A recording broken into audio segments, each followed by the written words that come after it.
Friends, എല്ലാവർക്കും എൻ്റെ ഹൃദയം നിറഞ്ഞ ഓണാശംസകൾ. നാളെ ഓണമാണ്. എല്ലാവരും അതിൻ്റെ ഒരു പ്രിപ്പറേഷനിലായിരിക്കും. എല്ലാവരും അവരവരുടെ വീട്ടിൽ കുഞ്ഞുങ്ങളൊക്കെ ആയിട്ട് പൂക്കളം അത് ഷോപ്പിങ്ങും എന്താ വിഭവങ്ങൾ ഒരുക്കാനുള്ള തയ്യാറെടുപ്പിലും എല്ലാവരും വളരെ ബിസി ആയിട്ട് ഇരിക്കുമായിരിക്കും. കുറേ ഫങ്ഷൻസ് ഉണ്ടാകും. പലർക്കും വീടുകളിൽ കസിൻസിൻ്റെ വീടുകൾ, സ്വന്തം വീടുകളിൽ ഒക്കെ പോകാനുള്ള തിരക്കിലായിരിക്കും എല്ലാവരും. അപ്പം ഇന്ന് ഞാൻ പറയാൻ പോകുന്നത് നമുക്ക് പലപ്പോഴും പറ്റുന്ന കാര്യമാണ്. എല്ലാവരുടെയും ഒരു ജീവിതത്തിൽ പറ്റുന്ന ഒരു കാര്യമാണ്. നമ്മൾ ചിലപ്പോൾ ഒരു ഡ്രസ്സ് ഒരു ഫങ്ഷൻ ഇടാനായിട്ട് നമ്മൾ ചൂസ് ചെയ്ത് വെച്ചിട്ടുണ്ടാകും. അപ്പോൾ അതിൽ എന്തെങ്കിലും ഒരു നമ്മൾ തലേ ദിവസമായിരിക്കും എടുത്ത് നോക്കുമ്പോൾ അതിൻ്റെ അകത്തൊരു കീറലോ അല്ലെങ്കിൽ എന്തെങ്കിലും കറയോ എന്തെങ്കിലും സ്റ്റെയിൻ മാർക്സോ അല്ലെങ്കിൽ എന്തെങ്കിലും കുഞ്ഞതാണെങ്കിലും ഒരു കീറിയിട്ടുണ്ടെങ്കിൽ നമുക്കത് ഇടാൻ പറ്റില്ല. അപ്പം ലാസ്റ്റ് മിനിറ്റിൽ നമുക്ക് അങ്ങനെ പറ്റിയിട്ടുണ്ടെങ്കിൽ നമ്മൾ എന്ത് ചെയ്യും? നമ്മൾ ആ കൂടെ ഒരു പാനിക്കാവും അല്ലേ? അപ്പോൾ തൊട്ടടുത്തുള്ള എന്താണ് ഓപ്ഷൻസ് ഉള്ളത്, മേടിക്കാൻ പറ്റുവാണെങ്കിൽ മേടിക്കുക. അടുത്ത് കടകളൊന്നും ഇല്ല, പോയി മേടിക്കാനുള്ള സൗകര്യം ഇല്ല എന്നുണ്ടെങ്കിൽ നമ്മൾ ഉള്ളതിനെ തന്നെ എങ്ങനെ ഒന്ന് മോഡിഫൈ ചെയ്തെടുക്കാൻ പറ്റും, നാളത്തേക്ക് ഇടാൻ പറ്റും എന്നാണ് നമ്മളെല്ലാവരും ചിന്തിക്കുക. അപ്പം നമ്മൾ ഒന്നെങ്കിൽ തയ്യക്കാരുടെ അടുത്ത് പോയി അങ്ങനെ. എനിക്ക് ഇന്ന് വന്നൊരു കസ്റ്റമറിൻ്റെ കാര്യമാണ് പറഞ്ഞത്. പെട്ടെന്ന് തേഴ്സ്ഡേ ഈവനിങ് എൻ്റെ വീട്ടിലോട്ട് വന്ന ഒരു കസ്റ്റമർ, അതൊരു ആൺകുട്ടിയാണ്, കോളേജിൽ പഠിക്കുന്ന ഒരു കുട്ടിയാണ്. അപ്പോൾ വന്നിട്ട് പറഞ്ഞു, ഇതുവരെ പിറ്റേ ദിവസം ഫ്രൈഡേ ഓണം സെലിബ്രേഷനാണ്, കോളേജിൽ ഇടാനിരുന്ന കുർത്തിയിൽ ഇതുവരെ കീറി. അപ്പോൾ തൊട്ടടുത്തുള്ള ഒരു തയ്യക്കാരൻ്റെ കയ്യിൽ കൊടുത്തിട്ട് തയ്ച്ചപ്പം അത് വളരെ മോശമായി. എന്ന് വെച്ചാൽ തയ്യക്കാരൻ മെഷീനിൽ തയ്ക്കുമ്പം അടിയിലൊരു തുണി വെച്ചിട്ട് അങ്ങ് ഏച്ച് പിടിപ്പിച്ച് കൊടുത്തു. അപ്പോൾ അത് കീറിയത് കുറച്ചും കൂടെ വിസിബിളായിട്ട് കാണാം നല്ലോണം. ആ ഒരു ഇതിലായി. അപ്പോൾ പുള്ളിക്കാരന് നാളെ ഇടവും വേണം. അപ്പോൾ എൻ്റെ അടുത്ത് വന്നിട്ട് ചോദിച്ചു ചെയ്യാൻ പറ്റുമോ. ഞാൻ ഇതിന് മുമ്പ് ആണുങ്ങളുടെ കൃത്യയിലൊന്നും ചെയ്തിട്ടില്ല. അപ്പോൾ ഞാൻ പറഞ്ഞു ഞാൻ ട്രൈ ചെയ്യാം ഇങ്ങനെ കീറിയയിൽ. അപ്പോൾ അതിൻ്റെ അവിടെ മാത്രം ഡിസൈൻ ചെയ്ത് തന്നാൽ മതി എന്ന് പറഞ്ഞതെന്ന് വെച്ചാൽ നമുക്ക് ടൈം ലിമിറ്റ് കൊണ്ട് പിറ്റേ ദിവസം രാവിലെ 8 മണിക്ക് കൊച്ചിന് കോളേജിൽ പോവുകയും വേണം. അപ്പം വൈകുന്നേരമാണ് നമുക്ക് കൊണ്ടുവന്ന് തരുന്നത്, 6:30ക്കാണ് കൊണ്ടുവന്ന് തരുന്നത്. അപ്പോൾ ഈ ഒരു ടൈം ലിമിറ്റിൽ നമുക്ക് എന്ത് ചെയ്യാൻ പറ്റും? ഒത്തിരി വർക്ക് ചെയ്യാനും പറ്റത്തില്ല. ഞാൻ പറഞ്ഞു എന്തായാലും അവിടെ മാത്രം എംബ്രോയ്ഡറി ചെയ്താൽ ഭയങ്കര ബോറായിരിക്കും. അത് അവിടെ കുർത്തിയുടെ പോക്കറ്റിൻ്റെ അവിടെയായിട്ടാണ് ആ ഒരു കീറിൽ വന്നിരിക്കുന്നത്.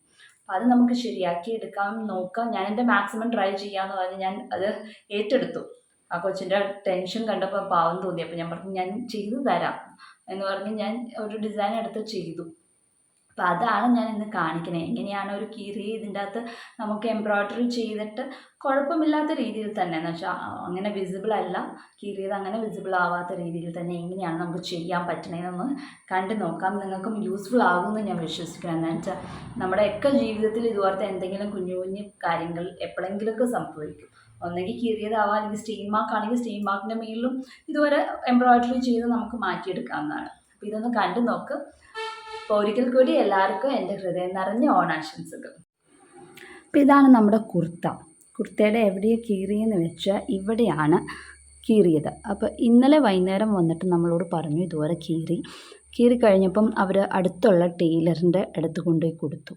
ടൈലറിൻ്റെ അടുത്ത് കൊണ്ടുപോയി കൊടുത്തിട്ട് അവർ ചെയ്ത് എന്താണെന്ന് വെച്ചാൽ വെറുതെ ഒരു തുണി അതിൻ്റെ അടിയിൽ വെച്ചിട്ട് അടിച്ചു കൊടുക്കുക ചെയ്ത്. അവർക്ക് ചെയ്യാൻ പറ്റുന്ന കാര്യം അവർ ചെയ്തു. ഒരു നിങ്ങൾ ക്ലോസപ്പ് വ്യൂ നോക്കിയിട്ടുണ്ടെങ്കിൽ അറിയാം, ഒരു പച്ച തുണി വെച്ചിട്ടാണ് അവർ അടിയിൽ കൂടെ തയ്ച്ച് വെച്ചിരിക്കുന്നത്, കീറിയത്. അപ്പോൾ അത് ഭയങ്കര വൃത്തികേടായിരുന്നു കാണാനായിട്ട്. അപ്പോൾ ആ കുട്ടിക്ക് ഇന്നിപ്പോൾ ഓണം സെലിബ്രേഷനാണ്, കോളേജിൽ ഇട്ടുകൊണ്ട് പോകേണ്ടതാണ്, ഇടാൻ പറ്റില്ല. പെട്ടെന്ന് എന്തെങ്കിലും ഒരു റെമഡി ഉണ്ടോ എന്ന് ചോദിച്ചാണ് നമ്മുടെ അടുത്തോട്ട് വന്നത്. പിന്നെ ഒരു രാത്രിയേ ഉള്ളൂ നമുക്ക് ചെയ്യാൻ, എന്നാലും ഞാൻ ചെയ്യാം, നാളെ കോളേജിൽ ഇടേണ്ടതല്ലേ എന്ന് ഓർത്തുകൊണ്ട് നമ്മൾ അത് ചെയ്യാമെന്ന് ഏറ്റെടുത്തു. അത് കഴിഞ്ഞിട്ട് നമ്മൾ ചെയ്യാൻ എന്തുവാന്ന് ഞാനും ഫസ്റ്റ് ടൈമാണ് ഇതുപോലത്തെ ഒരിത് നമ്മൾ ചെയ്യുന്നത്. അപ്പം ഞാൻ ഇതുപോലെ ഒരു പാറ്റേൺ ആ കുട്ടീനെ കാണിച്ചു കൊടുത്തപ്പോൾ അത് കുഴപ്പമില്ല എന്ന് പറഞ്ഞു. അപ്പോൾ ഒരെണ്ണം മാത്രമായിട്ട് അത് ഇങ്ങനെയാണ് കീറിയിരിക്കുന്നത്. അപ്പോൾ അത് അവർ മടക്കി അടിച്ചുകൊണ്ട് ഇവിടെ ഒരു ചുളിവുണ്ട്. ഞാൻ പറഞ്ഞു ഈ ചുളിവ് എന്തായാലും നമുക്ക് നിവർത്താൻ പറ്റില്ല, ബാക്കി അതിൻ്റെ മേലിൽ കൂടെ ഞാൻ ഡിസൈനിങ് ചെയ്യാൻ നോക്കാം എന്ന് പറഞ്ഞു. അപ്പോൾ അങ്ങനെ ചെയ്ത ഒരു ഡിസൈനിങ്ങാണ്, പെട്ടെന്ന് ചെയ്തിരിക്കുന്ന ഒരു ഡിസൈനിങ്ങാണ്. കാണുമ്പോൾ നിങ്ങൾക്കൊരു കുഞ്ഞു ഡിസൈനായിട്ട് തോന്നും. പക്ഷേ ഈ ഒരു കുഞ്ഞു മോട്ടീവ് നമ്മൾ തയ്ക്കണമെങ്കിൽ ഏകദേശം ഞാനെടുത്ത ടൈം 45 മിനിറ്റ്സ് ഞാൻ എടുത്തു. ഇത് തയ്ക്കാൻ വേണ്ടി മാത്രം. എന്ന് വെച്ചാൽ ഇത് ഫുള്ളും ഫില്ല് ചെയ്ത് കഴിഞ്ഞാൽ അതിൻ്റെ പുറത്തേക്കൂടെ നമ്മൾ ബാക്ക് സ്റ്റിച്ച് വെച്ചിട്ടാണ് ഔട്ട്ലൈൻ, ഒരു ബ്ലൂ കളർ ഔട്ട്ലൈനും കൊടുത്തിരിക്കുന്നത്. ഇങ്ങനെയാണ് അതിൻ്റെ എക്സാക്റ്റ് ഇത് വന്നിരിക്കുന്നത്. കാണുമ്പോൾ വളരെ സിമ്പിളായിട്ട് തോന്നും.